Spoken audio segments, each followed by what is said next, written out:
शाम ढलने को थी। सभी आगंतुक धीरे धीरे अपने घरों को लौटने लगे थे। तभी बीरबल ने देखा कि एक मोटा सा आदमी शर्माता हुआ चुपचाप एक कोने में खड़ा है। बीरबल उसके निकट आता हुआ बोला, लगता है तुम कुछ कहना चाहते हो। बेहिचक कह डालो जो कहना है। मुझे बताओ, तुम्हारी क्या समस्या है? वह मोटा व्यक्ति सकुचाता हुआ बोला, मेरी समस्या यह है कि मैं पढ़ा लिखा नहीं हूँ। मैंने अपनी शिक्षा पर ध्यान नहीं दिया, जिसका मुझे खेद है।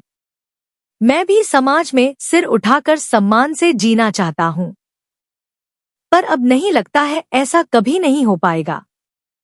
नहीं, कोई देर नहीं, ऐसा जरूर होगा यदि तुम हिम्मत न हारो और परिश्रम करो।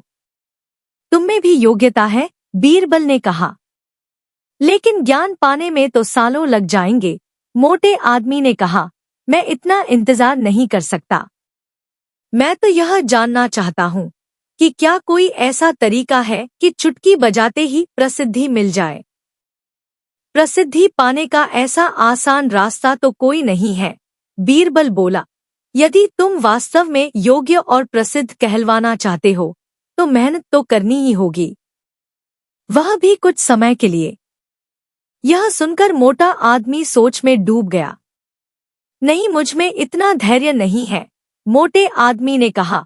मैं तो तुरंत ही प्रसिद्धि पाकर पंडित जी कहलवाना चाहता हूँ। ठीक है, बीरबल बोला, इसके लिए तो एक ही उपाय है। कल तुम बाजार में जाकर खड़े हो जाना। मेरे भेजे आदमी वहां होंगे जो तुम्हें पंडित जी कहकर पुकारेंगे। वे बार बार जोर जोर से ऐसा कहेंगे। इससे दूसरे लोगों का ध्यान इस ओर जाएगा, वे भी तुम्हें पंडित जी कहना शुरू कर देंगे। ऐसा होना स्वाभाविक भी है, लेकिन हमारा नाटक तभी सफल होगा जब तुम गुस्सा दिखाते हुए उन पर पत्थर फेंकने लगोगे या हाथ में लाठी लेकर उनको दौड़ाना होगा तुम्हें। लेकिन सतर्क रहना, गुस्से का सिर्फ दिखावा भर करना है तुम्हें। किसी को चोट नहीं पहुंचनी चाहिए। उस समय तो वह मोटा आदमी कुछ समझ नहीं पाया और घर लौट गया। अगली सुबह वह मोटा आदमी बीरबल के कहेनुसार व्यस्त बाजार में जाकर खड़ा हो गया। तभी बीरबल के भेजे आदमी वहां आ पहुंचे और तेज स्वर में कहने लगे, पंडित जी, पंडित जी, पंडित जी। मोटे आदमी ने यह सुन अपनी लाठी उठाई और भाग पड़ा उन आदमियों के पीछे, जैसे सच ही में पिटाई कर देगा। बीरबल के भेजे आदमी वहां से भाग निकले, लेकिन पंडित जी का राग अलापना उन्होंने नहीं छोड़ा।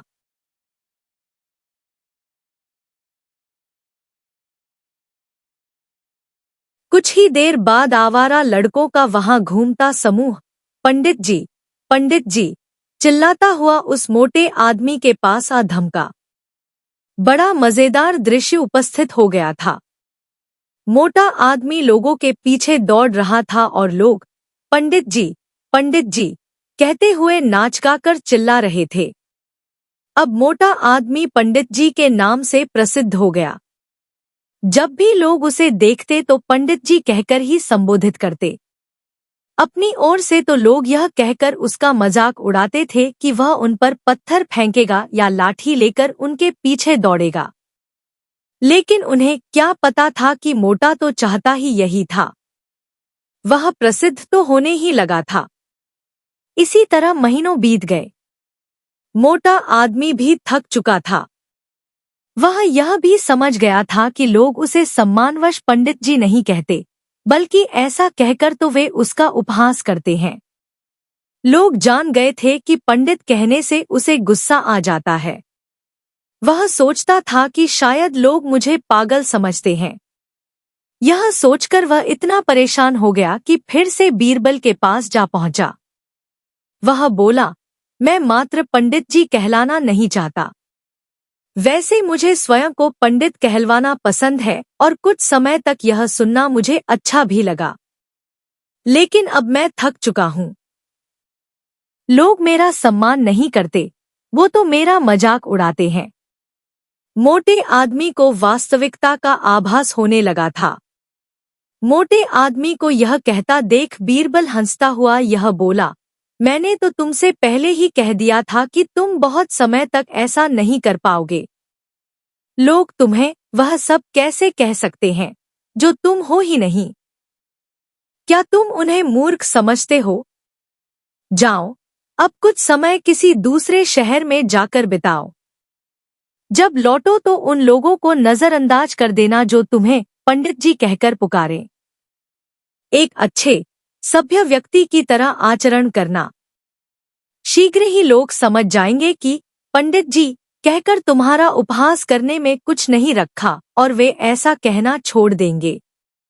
मोटे आदमी ने बीरबल के निर्देश पर अमल किया। जब वह कुछ माह बाद दूसरे शहर से लौटकर आया तो लोगों ने उसे पंडित जी कहकर परेशान करना चाहा, लेकिन उसने कोई ध्यान न दिया।